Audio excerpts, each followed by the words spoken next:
This is our lesson in the Lifeway Bible Studies for Life series for Sunday, June the 22nd of 2025. It's the fourth lesson in our series of individuals who are risk takers in their walk of faith with God.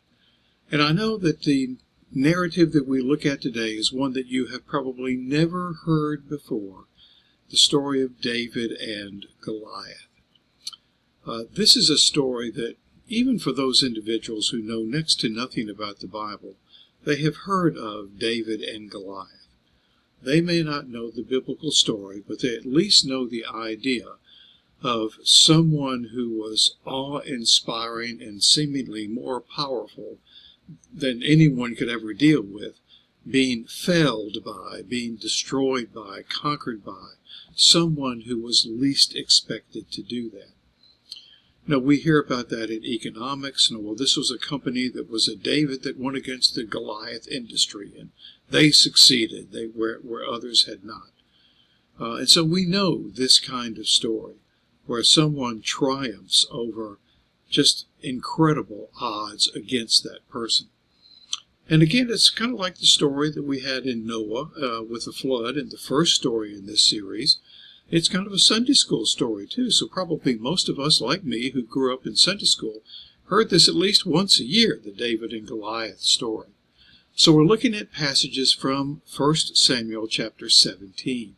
So let's move into the text. The Philistines were standing on one hill, and the Israelites were standing on another hill with a ravine between them. Obviously, we have a war taking place here. The Philistines are on one hill, the Israelites on the other, and in between them is a ravine. Probably a good old holler. That's a good way to talk about that. Then a champion named Goliath from Gath, one of the Philistine cities, came out from the Philistine camp.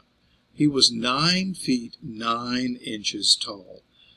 That's even tall for our day and time. When we think about basketball players that can be 7'11", 7'10", 7'6", but to have someone who's 9 feet 9 inches tall, that's incredible. It would have been markedly incredible in that day and time, when someone like me, and I'm about 5'10", would have been very tall for that day. So this is somebody who towers over me by another 4 feet. So, this is just an incredible person, and he's a warrior, and probably, of course, he's a warrior. And he wore a bronze helmet and bronze scale armor that weighed 125 pounds. Certainly someone like me would have a hard time even moving wearing armor that weighed 125 pounds. Now, I do weigh more than that, but still, that's an awful lot to be carrying around. So to be able to have that kind of armor and to be able to move under that kind of personal armor, you had to be a big person who was a strong person. And probably Goliath is one of these individuals who, because he was so tall from a very early age, can you imagine him maybe being, for us, in junior high school and being 7'6", and then graduating from high school and he's 8'10", or something like that. And then he's going off to college and he's going to play basketball because he's 9 feet 9 inches tall. In that day and time, they don't have that kind of sports that are going on. But for somebody who is going to be that big, that tall, that strong, from a very early age, he's going to be trained to be a warrior. Because they realize he's kind of like a human tank. He's going to tower over pretty much by 4 feet anyone who comes up against him. He's going to have a long spear. He can easily jab. If somebody's running up to do hand-to-hand combat with him, he can easily dispatch them before they get remotely close. And so he's just trained all of his life to becoming a warrior. That's what he's supposed to do.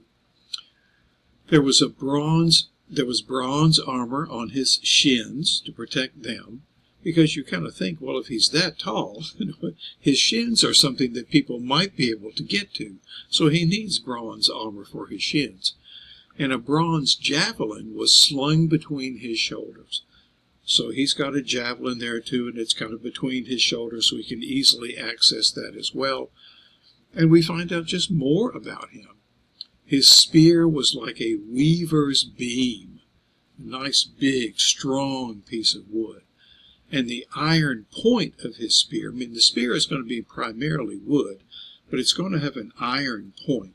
I mean, the Philistines developed the ability to forge iron while the Israelites were still having to work with bronze. And so he has the most up-to-date deadly weapons. And that iron point on his spear weighed 15 pounds. So again, he's got to be a strong guy to be able to grasp that big, strong wooden spear with that heavy tip on the top. In addition, a shield bearer was walking in front of him. So he's got somebody also who is kind of an attendant to him in battle. And he has a shield and he's walking in front of Goliath. And that person, probably is maybe one of the taller people they've got, but he still is dwarfed by Goliath.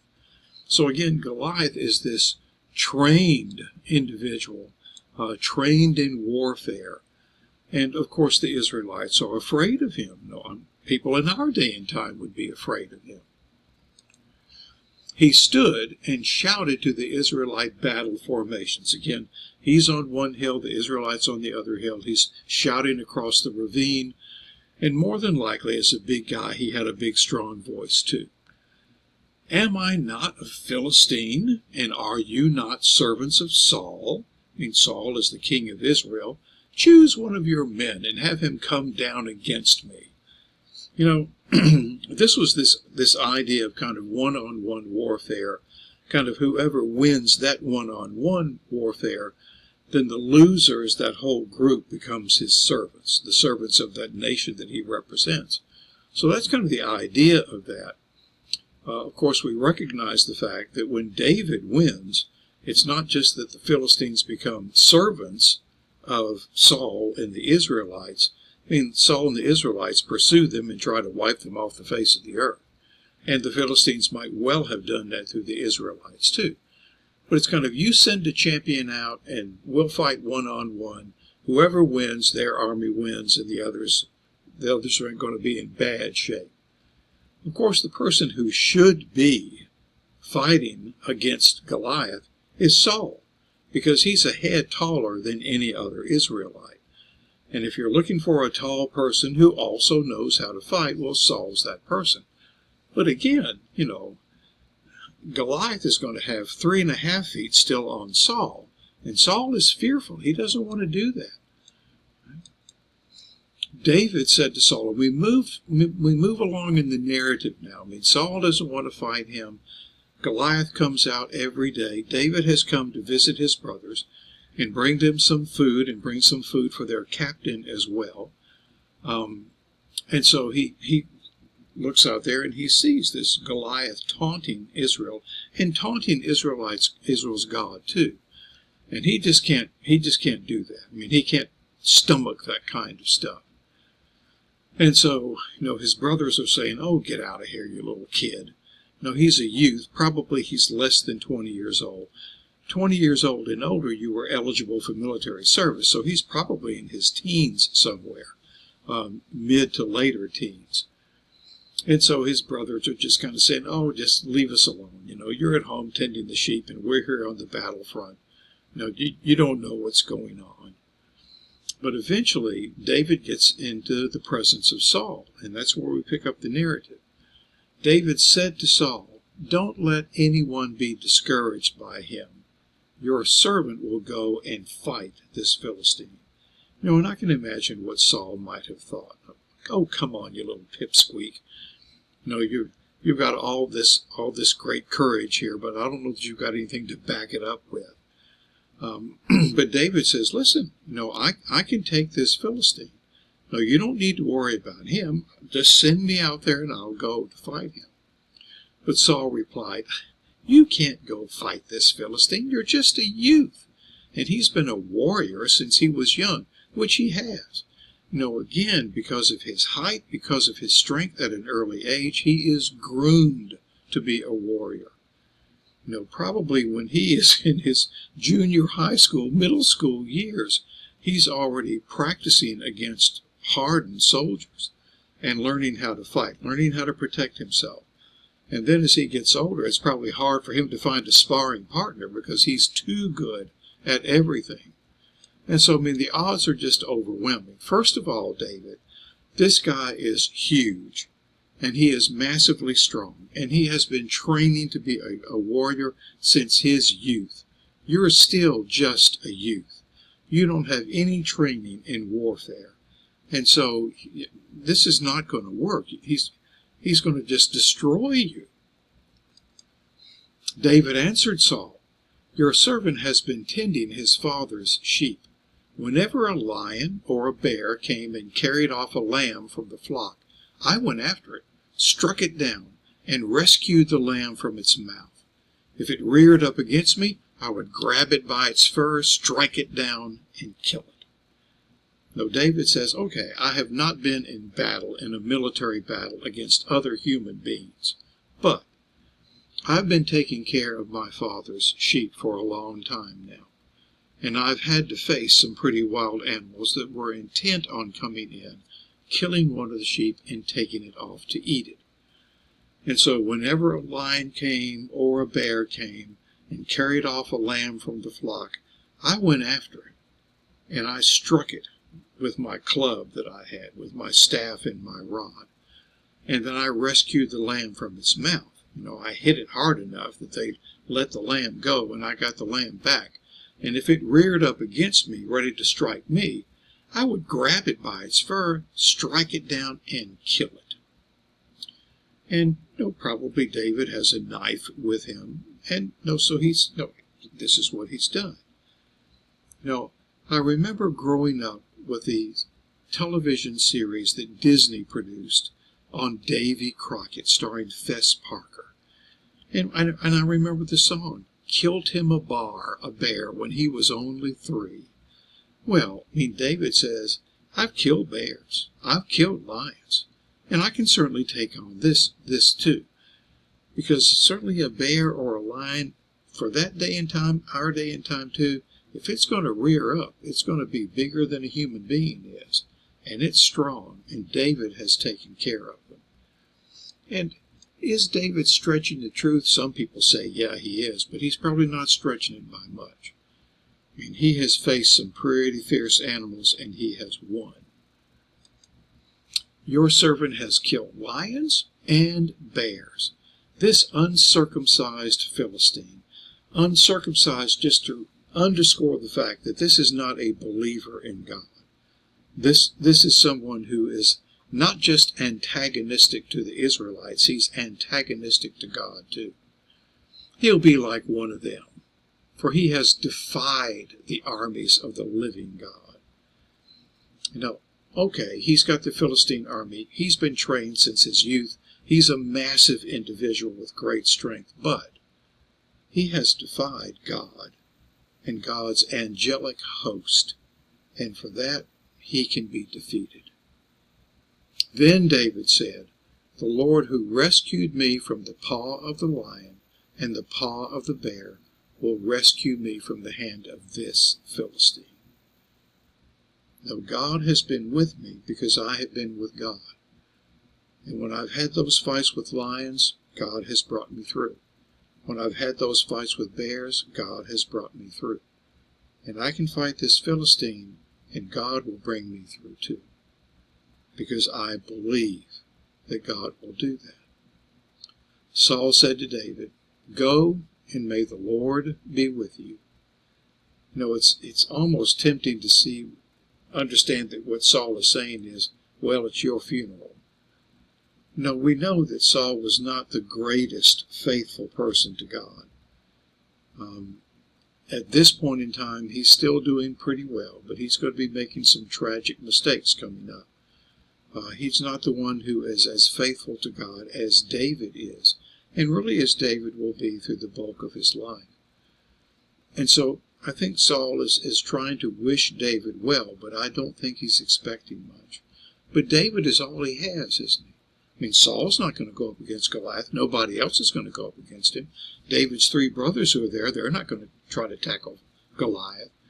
And so, David, if you want to go, then you go.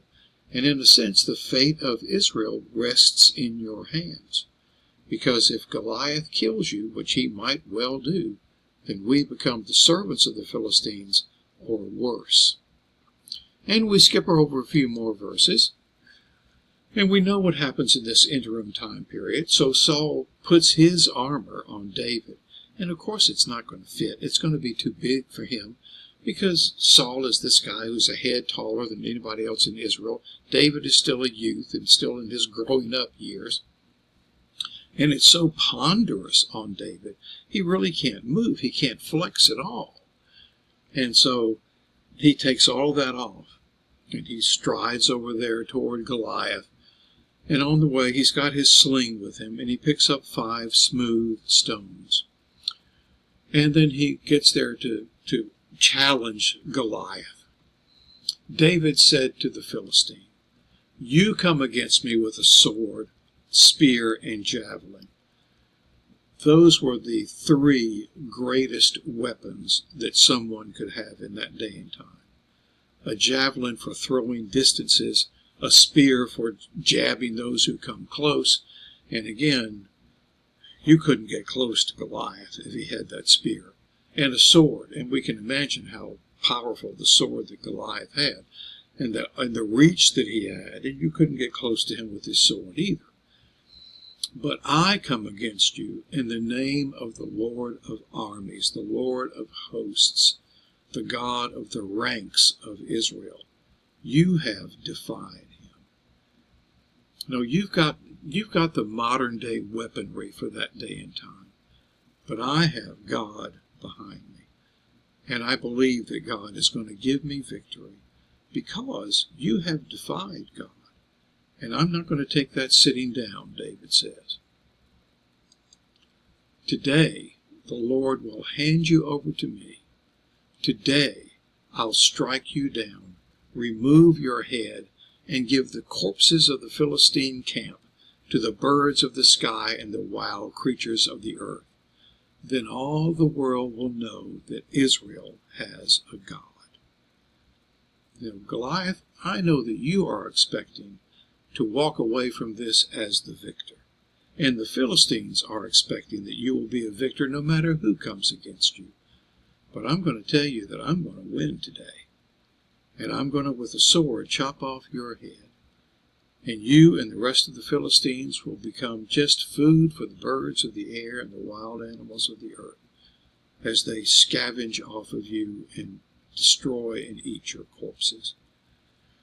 And our last verse to talk about.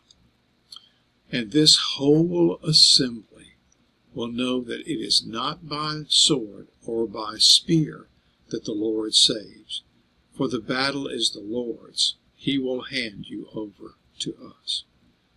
And we often hear that part of that verse repeated for us. No, it's not by our might, not by our power, not by our cleverness. It is the Lord working in and through us that helps us face adversity, like Daniel faces adversity head on in this story. And we know what David does. The one thing that Goliath is not prepared for, which David is prepared for, because David is using the gifts that God has given him, is to put a smooth stone in a sling and to sling it at Goliath. And it catches him where there's no helmet, right in the forehead, and it penetrates and he dies. We know from around 100 BC or so that Greeks had slingers who used the same kind of sling that David used, who could put a metal ball through a suit of armor at 100 yards. That sling and that smooth stone had a lot of momentum, a lot of speed, and when it hit, it was over. David didn't have to get close to Goliath. to try to weave around him and get a strike in with his sword. He was a long-distance sharpshooter, and Goliath was not prepared for that. But God had given David that talent, the talent that David had honed through those years as a shepherd. And David had that great faith that he could take this risk, which he believed really wasn't a risk at all. God was going to get him through. And it worked. David's faith and God working in and through him, and his abilities and his commitment to God, brought down the great Goliath and won a decisive victory for the Israelites over the Philistines. Now, we need to remember, too, that when adversity comes our way, we're not alone. We have the Lord of armies, the Lord of hosts, who is with us, and he will give us the strength and courage that we need. Let's join together in prayer. Lord our God, how thankful we are for David and for this narrative. How thankful we are for his example of courage and his example of commitment to you. David just never seemed to think that he was taking a risk. This was just a sure thing because God was with him. Father, help us to have that kind of strength and courage and commitment. We ask in Christ's name. Amen.